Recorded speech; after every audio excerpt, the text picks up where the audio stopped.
Kuliah kelas 3D NIM 193141114. Dalam kesempatan video kali ini, saya akan menjelaskan tentang penelitian keagamaan dan model-modelnya dalam mata kuliah Metodologi Studi Islam.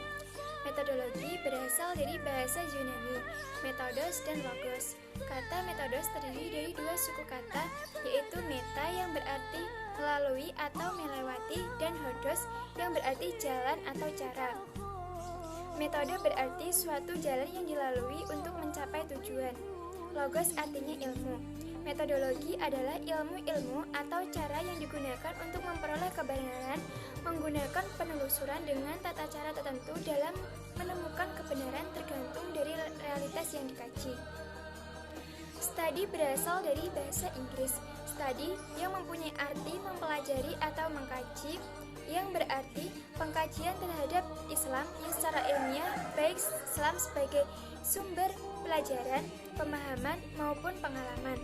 Di barat sendiri, Islam Studies yaitu usaha mendasar dan sistematis untuk mengetahui dan memahami serta membahas secara mendalam tentang seluk-beluk atau hal-hal yang berhubungan dengan agama Islam, baik ajaran, sejarah maupun praktik-praktik pelaksanaannya. Penelitian atau research sendiri adalah upaya sistematis dan objektif untuk mempelajari suatu masalah dan menemukan prinsip-prinsip umum. Selain itu, penelitian juga berarti upaya pengumpulan informasi yang bertujuan untuk menambah pengetahuan. Penelitian dipandang sebagai kegiatan ilmiah karena menggunakan metode keilmuan, yakni gabungan antara pendekatan rasional dan pendekatan empiris. Pendekatan rasional memberikan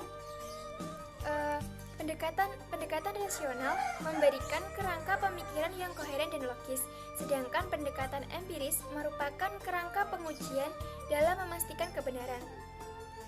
M. Althusser menginformasikan bahwa sampai sekarang ini istilah penelitian agama dan penelitian keagamaan belum diberi batas yang tegas. Penggunaan istilah yang pertama, yaitu penelitian agama, sering juga dimaksudkan mencakup pengertian istilah yang kedua, penelitian keagamaan, dan begitu juga sebaliknya. Selanjutnya, Althusser mengutip pendapat Middleton, guru besar antropologi di New York University. Middleton berpendapat bahwa penelitian agama atau research on religion berbeda dengan penelitian keagamaan atau religion research. Penelitian agama lebih mengutamakan pada materi agama, sehingga sasarannya terletak pada 3 elemen pokok, yaitu ritus, mitos, dan magic. Sedangkan penelitian keagamaan lebih mengutamakan pada agama sebagai sistem atau sistem keagamaan atau religious system. M. Althusser juga mengatakan bahwa perbedaan antara penelitian agama dengan penelitian keagamaan perlu disadari karena perbedaan tersebut membedakan jenis metode penelitian yang dilakukan. Untuk penelitian agama yang sasarannya adalah agama sebagai doktrin, pintu bagi pengembangan suatu metodologi penelitian tersendirinya sudah terbuka. Bahkan, sudah ada yang pernah merintisnya.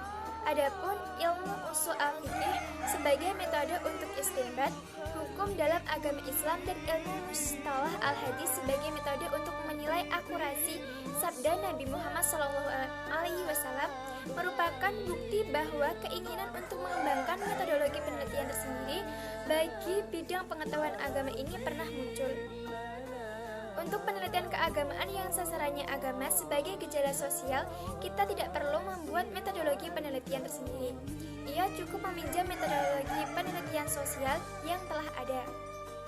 Dengan demikian, apabila mengikuti pembedaan antara penelitian agama dengan penelitian keagamaan yang dikemukakan oleh Middleton, kita akan menggunakan metode yang berbeda apabila masalah yang kita teliti termasuk wilayah yang pertama atau wilayah yang kedua. Dalam pandangan Middleton ini, penelitian agama Islam adalah penelitian yang objeknya adalah substansi agama Islam, seperti kalam, fikih, akhlak, dan tasawuf. Sedangkan penelitian keagamaan Islam dalam pandangan Middleton adalah penelitian yang objeknya adalah agama sebagai produk interaksi sosial. tepatnya, baik penelitian agama maupun penelitian keagamaan merupakan kajian yang menjadikan agama sebagai objek penelitian. Dalam pandangan Juhaya S. Praja sendiri, penelitian agama adalah penelitian tentang asal-usul agama.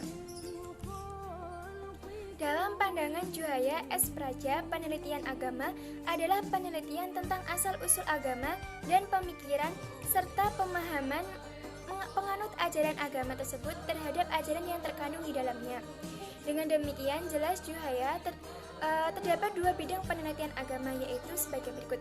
Yang pertama adalah penelitian tentang sumber ajaran agama yang telah melahirkan disiplin ilmu tafsir dan ilmu hadis. Yang kedua adalah pemikiran dan pemahaman terhadap ajaran yang terkandung dalam sumber ajaran agama itu, yakni usul fikih yang merupakan metodologi ilmu agama. Penelitian dalam bidang ini telah melahirkan filsafat Islam, ilmu kalam, tasawuf, dan fikih. Penelitian tentang kehidupan keagamaan adalah penelitian tentang praktik-praktik ajaran agama yang dilakukan oleh manusia secara individual dan kolektif. Berdasarkan batasan tersebut, penelitian hidup keagamaan meliputi hal-hal berikut. Yang pertama yaitu perilaku individu dan hubungannya dengan masyarakat yang didasarkan atas agama yang dianutnya. Yang kedua adalah perilaku masyarakat atau suatu komunitas, baik perilaku politik, budaya, maupun yang lainnya yang mendefinisikan dirinya sebagai penganut suatu agama. Yang ketiga yaitu ajaran agama yang membentuk peranata sosial, corak perilaku, dan budaya masyarakat beragama. Untuk yang terakhir yaitu model-model penelitian keagamaan. Yang selanjutnya adalah model-model penelitian keagamaan. Penelitian yang dibahas di sini disesuaikan dengan perbedaan antara penelitian agama dengan penelitian hidup keagamaan. Tetapi sebelumnya telah dikutip karya Jamari tentang metode sosiologi dalam kajian agama, yang secara tidak langsung memperlihatkan agama dalam pendekatan sosiologis. Jamari, seorang dosen pascasarjana IKIP Bandung, menjelaskan bahwa kajian sosiologi agama menggunakan metode ilmiah pengumpulan data, dan metode yang digunakan antara lain dengan data sejarah, analisis komparatif lintas budaya, eksperimen yang terkontrol, observasi, survei sampel, dan analisis isi. Yang pertama adalah analisis sejarah.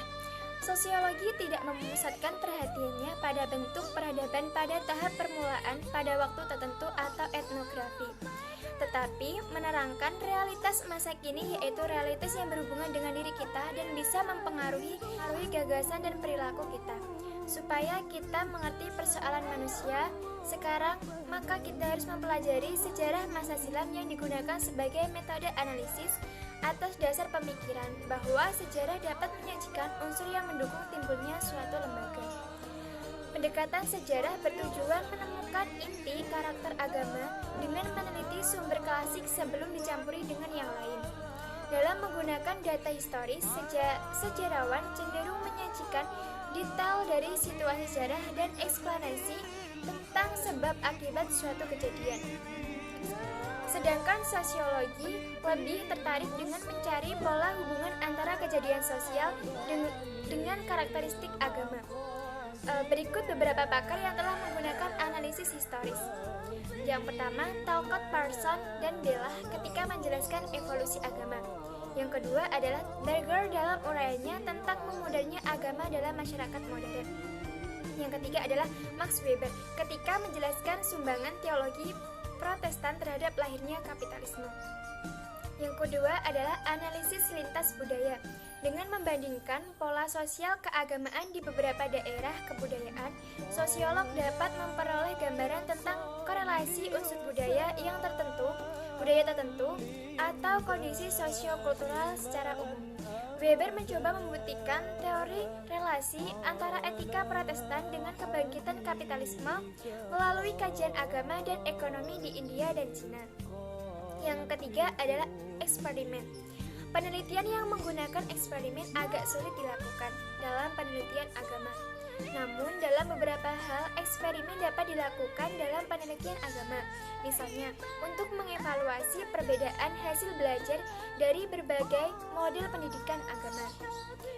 Yang keempat adalah observasi dan partisipasi. Dengan partisipasi kelompok, peneliti dapat mengobservasi perilaku orang-orang dalam konteks religius. Orang yang diobservasi boleh mengetahui dirinya, sedangkan diobservasi atau secara diam-diam. Kelebihan penelitian ini adalah memungkinkan pengamatan simbolik antara anggota kelompok secara mendalam, sedangkan kelemahannya adalah terbatasnya dataan kemampuan observer. Yang kelima adalah riset survei dan analisis statistik. Penelitian survei dilakukan dengan penyusunan kuesioner, interview dengan sampel dari suatu populasi. Sampel dapat juga organisasi keagamaan atau penduduk suatu kota dan desa. Yang terakhir adalah analisis isi. Dengan metode ini, peneliti mencoba mencari keterangan dari tema-tema agama, baik berupa tulisan, buku-buku, khotbah, doktrin, maupun deklarasi teks yang lainnya. Umpamanya, sikap kelompok keagamaan dinilai dianalisis dari substansi ajaran kelompok tersebut. Demikian yang dapat saya sampaikan dalam kesempatan video kali ini. Semoga dapat bermanfaat bagi kita semua, khususnya saya pribadi. Sekian, wassalamualaikum warahmatullahi wabarakatuh.